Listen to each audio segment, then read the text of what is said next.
Welcome, viewers and listeners, to another episode of the Coach's Corner with Phenom Hoop Report here. Today, we got another special guest that we wanted to bring in here. You heard the podcast form, but we wanted to bring you the video as well. So, our head guy, Rick Lewis, founder of Phenom Hoop Report, is going to sat down today with Harding head coach L.J. Johnson, who tells us a great story about his past, how he was able to get into the coaching aspect of things, and the future of kind of where the program is heading out there. So it was a very interesting story, so we wanted to thank him again for joining us there. So for no further ado, Rick Lewis and Coach L.J. Johnson with the Coach's Corner. I'm Rick Lewis with Phenom Hoops, and today's Coach's Corner, I have Coach L.J. Johnson of Harding High School. Welcome, Coach. Rick Lewis, how you doing, sir? Good to see you. Good. Hey, your story is one that we can talk about. Someone who's gone full circle from basketball to football, back to basketball. But you started playing basketball for Parkwood High School. You graduated in 2005, and you attended UNC Pembroke on a basketball scholarship. Tell me about L.J. Johnson, the basketball player. Floor general all the way. Floor general, if I am not leading you in points, I'm going to have an impact on the game, and whether it be rebounds, assists, running the floor. I've always had a high IQ for understanding what needs to be done and whatever specific situation it is, and just paying attention to game planning and things of that sort that you really don't see a lot in the out of a kid in the high school level. So I was blessed with that from an early age. And yeah, I've always been able to play with guys of a high caliber in scoring. So if they need a little bit of help assistance, I've been able to provide that, whether it be helping them get the ball in transition. I was in a situation where I was able to play lower in the blocks, in the zones and stuff like that in high school. So whenever I was able to get the rebound, also being able to dribble, I started to break myself. So, that helped with fast break transitions and things of that nature. We invented the small ball before the small ball was invented. So, yeah, I'm a floor general. So after your freshman year at UNC Pembroke, you switched sports and started playing football. What was the mindset as far as your decision to go from basketball to football? So I still get this question asked to this day, that which sport do you like better? And I still struggle with it. I still coach both sports over at Harding. And so when I get approached with that question, my question is always the same, whichever one is in season. So when I was garnered the scholarship to UNC Pembroke for basketball, I had my largest football offer. I had a couple in South Carolina, but the one I was most interested in was FAMU for football. And I was a little bit nervous to leave home at the time. I had two younger brothers, and I was really a homebody. And so the UNC Pembroke at the time was the toughest Division II conference for basketball in the country. I think Kennesaw State ended up winning in my freshman year. They were in the conference at the time. So I was really looking forward to the challenge competitively. And it was an opportunity to stay at home and just play at that level. So that's what I decided to do. After the first year, UNC Pembroke did not have a basketball program at the time. Did not have a football program at the time. So I wanted to be around the pigskin a little bit more, and made some calls down to FAMU, and thought I would be able to go back down there and just continue where I was supposed to be, where I felt like I was supposed to be at the time. And UNC Pembroke was starting a football program at the time. Coach Pete Shinnick's office, his office was right across the hallway from the compliance office when I was getting my release papers from basketball. And we had a good little conversation. The fact that he had just got there already built a sense of trust within me. He had a game plan already established for me on the bigger side of things, not just from the athletic portion, just allowing me to, visualize and understand how I would be in school longer if I tried to go down there and just to compete for sports. And they didn't even have my major. They went the department for my major wasn't real good, and that was another reason why I chose UNC Pembroke, their communications program. And So I just really I got a change of heart and decided to finish my collegiate career at UNC Pembroke, and we were very successful down there. We had 2 back-to-back 9-1 seasons, and we garnered a lot of success early. So I was very proud of my decision and the guys that I came in contact with and the type of legacy that we helped build. Now, Coach, you graduated in 2009 from UNC Pembroke, and afterwards you played briefly with Arena Football, and you were also on the practice squad with the Carolina Panthers. What lessons did you learn from both the Arena Football and the Carolina Panthers that you apply today as a coach? Well, that career was brief. I used that opportunity to learn a lot about communication. It's one thing that I really wasn't communication off the floor, off the court. I felt like just talking, making a lot of noise was communication, but learning to make sure the message is clear. I learned a lot about from that aspect. Learned a lot about time management. The fact that showing up when you're supposed to be there is not good enough. You hear about showing up 15 minutes early, things of that aspect. So that was my first real glimpse to that. So time management was very important. I think the biggest message that I use from that experience into today is, well, I've been everywhere you guys want to go. So I clearly have done something right. Maybe you all should listen to what I'm saying, right. And you should see some success from yourself. So I use that being at that platform, that highest platform, to get a little bit more out of the kids instead of them kind of just taking the message incorrectly and using it for the best of their knowledge and the best of their ability. Well, you mentioned something that was very important. You talk about accountability as far as being on time. I always had the philosophy, and my coach in high school always said, if you show up on time, you're late. You always have Absolutely. to be early, and that's always stuck with me. And that's a very good message that you can give young players today. If practice starts at 4 o'clock, don't show up at 4. Be there at 3:30, ready to go at 4 o'clock. Absolutely. That's something I think always is stuck with me throughout my career too. Let me ask you this, Coach. When did you decide that you want to be a coach, and who was the person that influenced you the most? So I think you see a lot of individuals when they decide that their playing career is over, then they want to get into coaching. Mine was for a little bit of a different aspect. So I wasn't in the high school system. I wasn't in education. Right. When I quit playing, I had a younger brother that was entering high school down in Union County, where I graduated from. I felt like he needed a better situation academically and athletically. And so I quit playing and was able to have a good conversation with the football coach, Brian Hales, at Butler High School, who allowed me to come over. Well, I started at Providence High School. I was volunteering there. And once I did a little bit, after I got through a year, and I decided that, okay, I think I can take off in this. I think I can have a pretty good little opportunity ahead of myself. And so I jumped over to Coach Hales at Butler High School, and we enrolled my younger brother over there.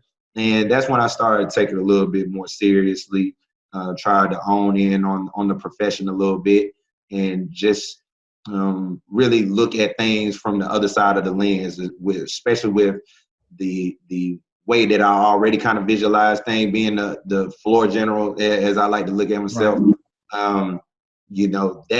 That helped me be a little bit more passionate about the coaching aspect. So when I had these thoughts in my head, my mother was the one that kind of made, push me over the hump. She has always been the listening ear.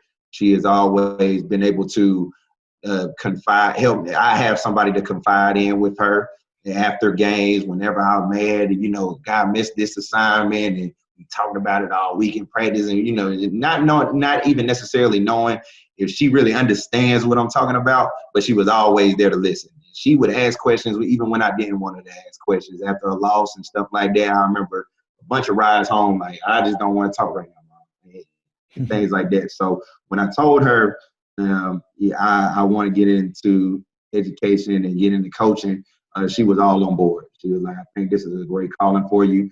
She pushed me over the edge. And I would also give a little bit of a nod to Raekwon Scott. He was on that Butler High School team under Coach Lowry and under Coach Donald Kirby.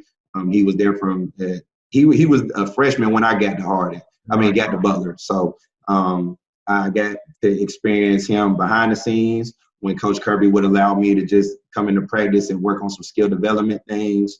And then I got to actually coach him and be on the sideline with him. And, he's the one that kind of said, hey, we need you on this. We can make a big jump. When we get this new coach, you come on and help coach with us. And I think something special can happen. And he was right. So those two are kind of the leaders for pushing me over into the coaching field. Well, you worked your way up and you went to Butler and you was helping out with the football team, and you also became the assistant coach under Myron Lowry at Butler. And as assistant coach, what lessons did you learn under Coach Lowry at Butler? I would like to, when I first started, I think it goes back to even a little bit before Lowry. I just going to coaches clinics up in Greensboro and things like that. I heard, and it was actually a Glazer clinic. So I'm a Hurricanes fan, Hurricane football, Miami. So when Al Golden was the coach at the time, and I was listening to him speaking, he said one thing that I never forget. Coaching is being a sponge. You just soak up as much energy, as much knowledge as possible from whatever different avenues, and you squeeze it into your own bowl, and then you create your own blend for who you want to be, your own identity. And so where I started doing that from the gate, I took a little bit of things that Coach Hales would provide for me. And then even behind the scenes, looking at Coach Kirby, Coach Jeff McGinnis with the AAU program that I'm with, Team Charlotte, and then Coach Lowry. So I'm taking the knowledge from a bunch of high caliber coaches and just squeezing them into my own bowl, and just this is what you get. So I think from Coach Hale's aspect and Coach Jeff, I take their energy. And I think what that does is it helps provide the type of intensity and the type of passion that you want your kids to play with. Then from Coach Larry's aspect, the greatest things that I took from him was the game planning. The game planning, I just did not have the insight on what it takes to get the intel from your opponent, study their tendencies, where they like to score from, what's their best plays after a timeout, and just neutralizing it. And I think we did a great job of that. He provided the offensive mind and the game planning, and then I provided the defensive energy and intensity, and it was just a great mesh. So I take the game planning from Coach Lowry, and also the aspect of stealing points. I love that idea. So he taught me a lot about stealing points, baseline out of bounds, under your basket, after timeouts, first plays, after at the beginning of the game, and also after halftime, who gets the ball after each quarter, just starting each one of those opportunities, one of those possessions with a good look at the basket. And I'm privileged that I was able to take that knowledge and just use the educational tools that I've been able to learn from the different avenues that I've been in to apply it into the kids. We got over 50 different sets in our offense or in our system as a whole. And I mean, even the JV can run a lot of them. So, we treat the whole program as just that, a program. And the stealing points is a big aspect on it. That might be the difference in a 1-point loss to a 4-point victory. It sounds like you were like a sponge, coach, and you absorbed all the knowledge from all the people that you were coaching underneath, which is a testament to you. Now, in 2018, you were named the head coach at Harding High School. And as we well know, Harding has not had a successful team or program in quite some time. When people think of your conference that you play in, they think of Olympic, the success they've had over the past decade. And now you got Barrington Terry over there, who's a superb coach, has a proven track record. You over at Audrey Kell, you have Mike Kraft, who's those are two of the better coaches in the state of North Carolina. X's and O's, their teams execute on both ends of the court. And you also have South Meck with a new coach coming in, Gary Hall, who, as a matter of fact, he was just named the McDonald's All-American coach for this past season.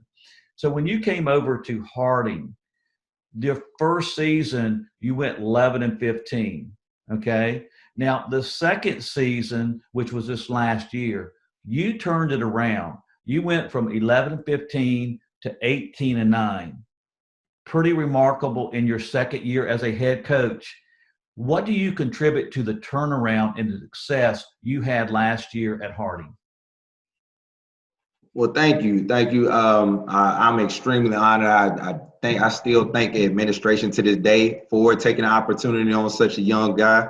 There was a lot of other candidates that would have really could have had a lot of success over here as well. And just thinking about this conference, I think Coach Terry went on a run where he won he went undefeated in the conference 3 years straight. And Coach Kraft, he's been there since Audrey Kell was built. And even before this conference was the South Meck 7, when Charlotte Catholic was in this conference and Mike King was over here, and, the job that he does over there, I think he won a state title in this conference when I think that was 2000. It might have been 2014 or one of those years. So it's a high caliber coaching group in this conference, and I'm just privileged to be a part of it, just trying to hold my weight.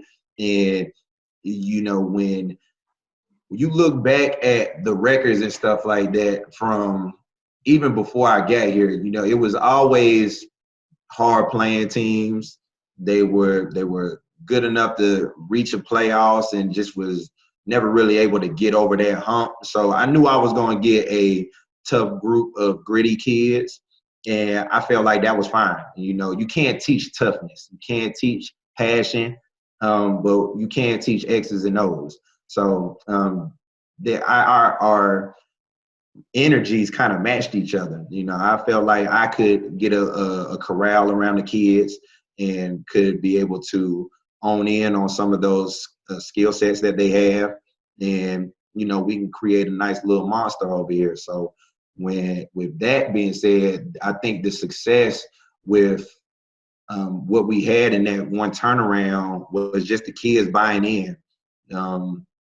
I go back to, what I did with my playing career and things like that. I was able, and the kids are your best resume. So the rapport that I had with the group of kids that I was able to coach over at Butler, when they were reached out to, they gave great feedback, great recommendations. So guys went in there with open minds, and they were just able to believe in everything that I was saying. So when you get kids to believe in you and they really believe, they're fully 100% committed, they'll run through a wall for you. If I can just tell you, hey, run through that wall and you'll win.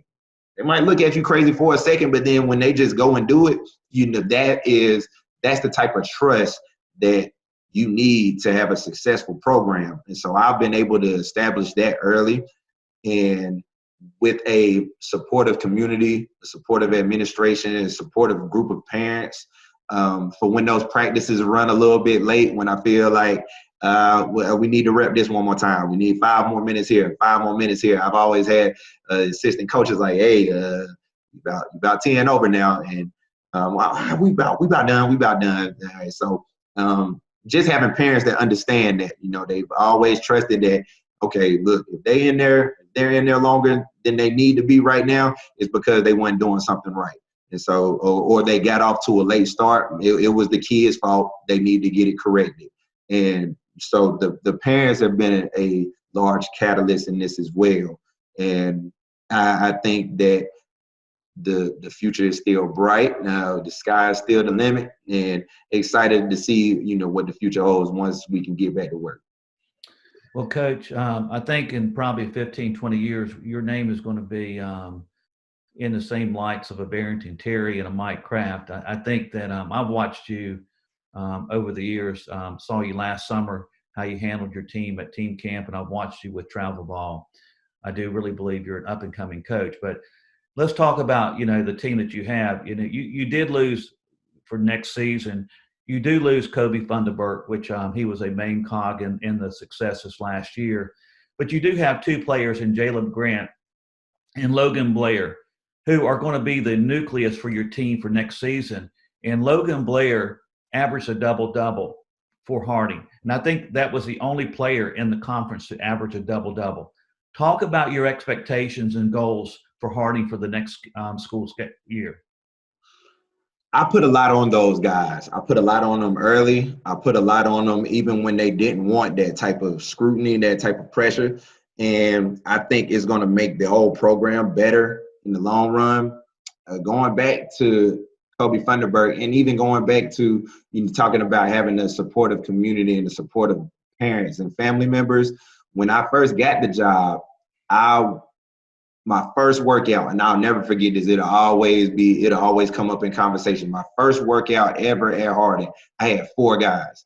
It was only 4 guys that showed up, and I was just kind of like, oh man, so I'll take these 4, and then I'll get, I got 2 incoming freshmen I know will help, and I'll just find some football players, and then we just gonna make it rock. And just taking that young group, they were all rising juniors at the time. It was 1 or 2 seniors that we got late. One was on the football team, and then we took that and kind of ran with it. I put a lot on Kobe Funderburk early because I saw a lot in him that he didn't see in himself, and he took a lot of constructive criticism because I wouldn't allow him to stay in the comfortability box that he wanted to be in. And I think that he is going to help somebody's college program out extremely well. And then, but the fact that when you talk about guys like Jaleb Grant and Logan Blair, the pressure that I put on Kobe, they were able to see that. So when it was their turn, when it was time for them to get their little lashing verbally, they were able to take it with their chin up, their eyes up, and not let it affect their performance. Jaleb, as a sophomore, my first year over there, he wasn't ready. But we put him in situations to be successful early. As a sophomore in this conference, he led the conference in blocks per game, offensive rebounds per game, and the amount of double-doubles in that conference play.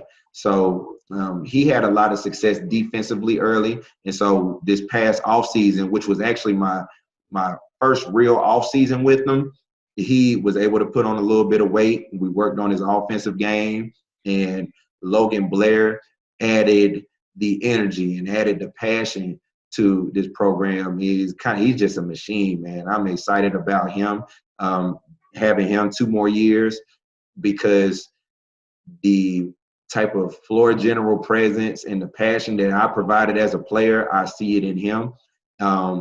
When other guys, they're trying not to mess up, so they just go about their job as an individual in a team game. He's always wanting them, getting more out of them. He gets more out of them than I can sometimes. And I think that's what you really want as a coach, player-led teams, because those are the teams that have the most success. So with him averaging a double-double as a sophomore, and I think He's only going to get bigger and stronger and faster. We're going to continue to expand his offensive game the same way we did with Jaleb this past season.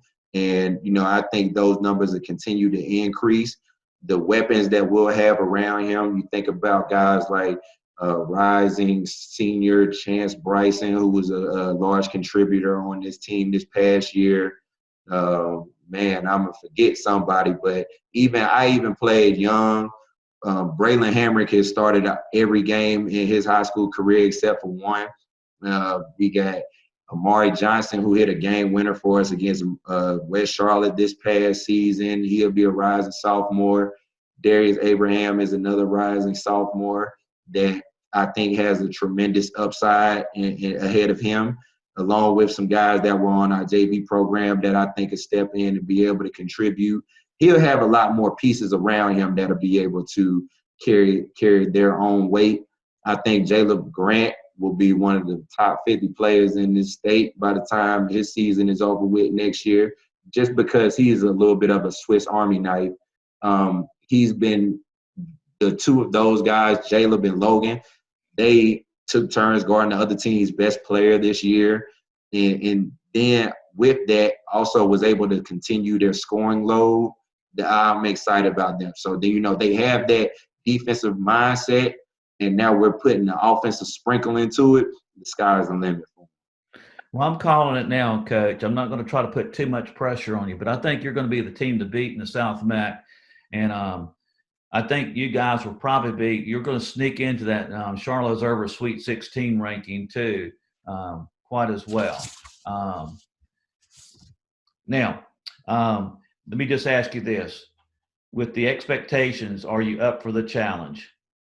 Well, you just threw a lot at me right there, Rick. I ain't gonna lie. I'll be watching your coaches' corners and just seeing the high caliber coaches that you've invited on here. I'm just privileged and blessed to be a part of that. So now you're just gonna raise the stakes even higher. Oh man, just like I said earlier, I'm privileged to be in this position and be able to lead and mentor this group of young men and be mentioned with the high caliber amount of coaches that not only in this conference, but that are in your Rolodex. So I'm just excited to be able to showcase my talents and my abilities and what I'm able to get out of kids. But just on the back end of that, absolutely. I love competition and love the ability to be able to compete in one of these conferences. I think this is one of the better conferences in the state. Right. And, I think that you always going to get somebody's best shot every night. And so, there are no just easy ways around success here. You're going to have to win it. You're going to have to earn it. So I'll make sure I have my guys ready now that you don't put this target on our backs. We still got uphill battle ahead of us, so you just want to make sure that we put in the best product of Harding University basketball on the floor every night. Well, you guys are going to be in our pre-Christmas tournament, and we have some of the top public and private school teams, and our goal and objective is to have some of the public schools going against the private schools. On the private school side, we have Carmel Christian, Providence Day, Hickory Grove, Covenant Day, and on the public school side, we're going to have Advance is going to be in there. Hickory Ridge is going to be strong in their conference. And of course, we're going to have you guys, and we're still working out the details on some of the other teams. And our objective is to host it at Harding. So hopefully that will come to fruition there. But Coach, tell the people out there why they should come and be excited about watching Harding basketball this coming season. Well, with everybody that doesn't know, I know they'll probably listen and just be like, oh, man, you can't host such a high caliber event inside of Harding's old historic gym. But what they don't know is that we're having a brand new competition gym that'll be built and be up and ready to go once school year starts. So that'll be one reason why people need to come out and, check out the facility. It'll be one of the best facilities in Charlotte. And then secondly, why you need to come out and watch Harding, because of one, the type of players that I have. If you enjoy basketball, you're going to get a good glimpse of what that is played like. I think when you see the guys score from all different parts of the floor, it's a lost art. Instead of just getting up and down the floor and relying a lot on athleticism, we can score. We can score in the 80s. We can score in the 60s. We can score in the 50s if that's that type of game. And I think the type of execution that you'll get from the players will be something that is worth coming out, and you're definitely going to get your money's worth. We're going to compete. We'll be able to the type of names that some of these other schools have, that it'll be exciting to compete against those guys. And I think the players that you'll see that are representing the Harding University uniform will be some names that have some highly successful careers later on in life. So it's always good to come back and see when you look at guys 5, 10 years down the road, and it's just like, man, I remember watching him as a freshman, sophomore, junior in high school. Look at the growth that he's had, and just the lineage of great players that have come through Charlotte. It's time for the next wave to show up. And so I think that Harding, along with the rest of the field, will be able to produce that. So I think that's the reasons why people need to come out and check this event out. It's going to be a great one. And as always, Phenom Who's is going to put it on. So, they don't never fail to impress. Well, thank you so much, Coach. I've watched you in closing. I've watched you quite a few times, as I said earlier. The one thing I've always admired about you is your enthusiasm, the passion that you display on the sideline. It's contagious. It carries over to the players on the court. Tell everybody your coaching philosophy. The coaching philosophy for me is easy. Hard work. Tough times don't last. Tough people do, and hard work will always prevail. That's usually the cornerstones for all of my messages to the guys. Provide your own energy, and success will be what you want it to be. So that it will always forever be embedded in my messages to the guys. When they start to see their own success and they start to build their own identities, what things that might have worked for them early on or in 8th grade or even younger than that, when they find themselves running into a little bit of a wall, or guys that continue to develop themselves. And so, they have to continue to find their own niches and be able to transform their game into another level and things like that. So, I just want to make sure that I'm providing the best opportunity possible for them to exploit those talents.